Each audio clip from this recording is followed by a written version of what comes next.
বিসমিল্লাহির রহমানির রহিম। প্রায় ২ বছর আগে এসিটি আমরা ইনস্টলেশন করেছিলাম। কাস্টমার কমপ্লেইন দিয়েছিল সার্ভিসিং এর জন্য। সর্বপ্রথম আমরা এসিটি চালিয়ে চেক করে নিচ্ছি এটার অন্য কোনো সমস্যা রয়েছে কিনা। এসিটি চেক করা হয়ে গেলে পর্যায়ক্রমে ইনডোর ইউনিটের যে কেসিং সেগুলো আমরা খুলে নিব।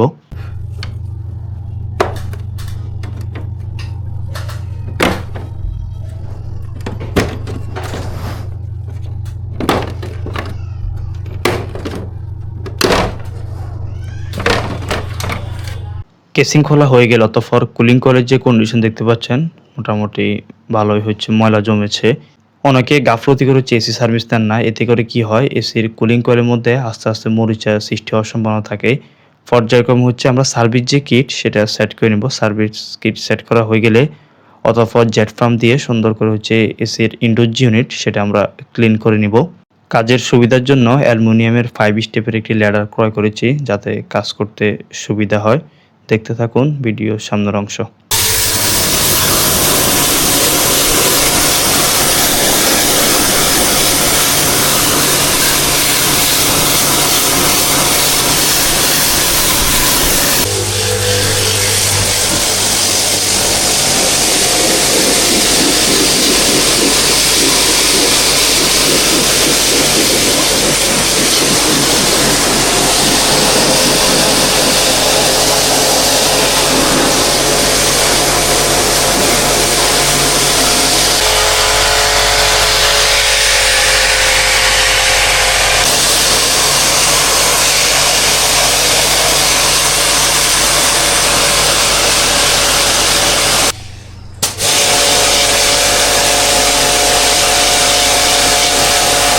এসির ইনডোর ইউনিট ক্লিন করার পর কুলিং কয়েলের যে কন্ডিশন দেখতে পাচ্ছেন ফুল ঝকাঝক দেখাচ্ছে। এই এসিটার কুলিং কয়েলে গোল্ডেন কালার যে কোটিং সেটি দেওয়া রয়েছে। এসির ইনডোর ইউনিটের ব্লোয়ার যেটি সেটাও আমরা সুন্দরভাবে ক্লিন করে নেই। ক্লিন করার পর ব্লোয়ারের যে কন্ডিশন দেখতে পাচ্ছেন। ইনডোর সাইডের কাজ শেষ হয়ে গেল, তারপর আউটডোর সাইডে গিয়ে আউটডোর যে ইউনিট সেটা হচ্ছে আমরা পর্যবেক্ষণ করে নিচ্ছি। আউটডোর ইউনিটের কেসিংগুলো দেখতে পাচ্ছেন প্রচুর পরিমাণে হচ্ছে ময়লা জমেছে।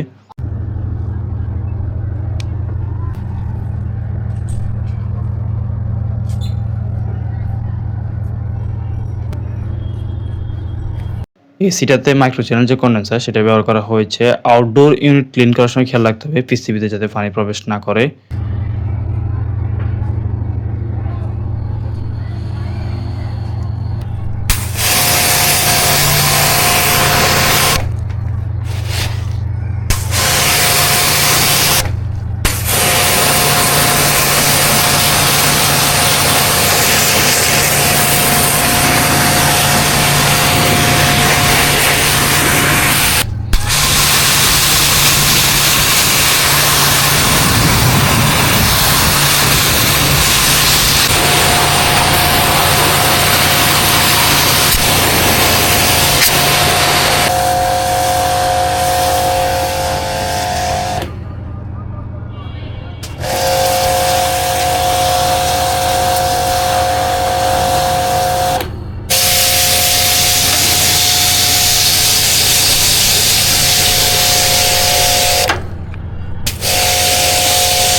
এসির আউটডোর ইউনিট ক্লিন করার পর এটার যে কন্ডিশন দেখতে পাচ্ছেন, ফুল বডিটাকে হচ্ছে আমরা সুন্দরভাবে ক্লিন করে নেই। এসির ইনডোর ইউনিটের যত্ন নেওয়ার পাশাপাশি আউটডোর ইউনিটের প্রতি যত্নবান হওয়া উচিত।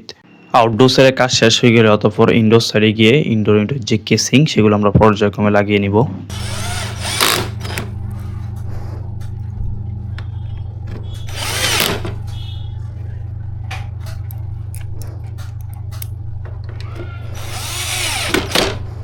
এসির ইনডোর ইউনিটের কেসিংগুলো আমরা পর্যায়ক্রমে লাগিয়ে নেই। একটি বিষয় খেয়াল রাখবেন, শীতের শুরুতে হচ্ছে এসিগুলো আপনারা সার্ভিস করে নেবেন অভিজ্ঞ টেকনিশিয়ানের মাধ্যমে। অনেকে কি করে শীতের শেষে গরমের শুরুতে এসি সার্ভিস নেন। শীতকালে যখন এসিগুলো বন্ধ থাকে এসির কুলিং কয়েল হচ্ছে আস্তে আস্তে মরিচা সৃষ্টি হওয়ার সম্ভাবনা থাকে। তাই আমরা খেয়াল রাখবো যাতে শীতের শুরুতে অভিজ্ঞ টেকনিশিয়ানের মাধ্যমে সেগুলো সার্ভিস নেওয়া হয়। আর যদি ফ্রি সার্ভিসের আওতা থাকে তাহলে অবশ্যই কোম্পানি থেকে ফ্রি যে সার্ভিস সেগুলো নিয়ে নেবেন। ফাইনালি হচ্ছে এসিটি আমরা চালু করে নিয়েছি। ফ্যান মোডে নিয়ে সর্বপ্রথম হচ্ছে কিছুক্ষণ চালিয়ে নিব। অতঃপর কুল মোডে সেট করে এটার কুলিং যে পারফরম্যান্স সেটা আমরা টেস্ট করে নিব। ইনডোর ইউনিট চালু হওয়ার কিছুক্ষণ পর হচ্ছে আউটডোর সাইডে লাইন দেয় পারফেক্টলি কুলিং যেটি সেটি বের হচ্ছে। দেখা হবে নতুন কোনো ভিডিওতে। ভালো থাকবেন। আল্লাহ হাফেজ।